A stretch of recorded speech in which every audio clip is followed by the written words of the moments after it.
হরে Krishna everyone.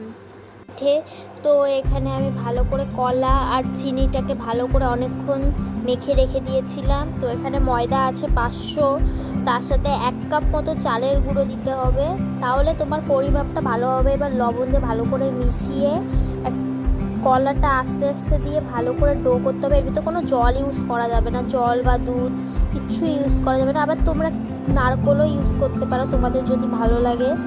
তো এখানে আমার ডো তৈরি করা হয়ে গেছে। এখানে আমি কড়াইটা গরম করে নিয়েছি। তো এখানে তুমি সাদা তেল দাও ভাজতে পারো, আবার সর্ষের তেল দাও ভাজতে পারো, এবার তোমার বিষয় তুমি কি করে ভাজবে। তারপরে এক এক করে তেল গরম হলে ছেড়ে দেবো। তোমরা এটা শেপ তোমার ইচ্ছা মতো শেপ দিয়ে তুমি ভাজতে পারো। এখানে আমি গোল গোল শেপ দিয়ে ভেজে নিয়েছি, আর মিডিয়াম আঁচে করতে হবে। তারপরে আস্তে করে গ্যাসটা যখন দেওয়া হয়ে যাবে তোমার, তখন আস্তে করে গ্যাসটা বাড়িয়ে দেবে।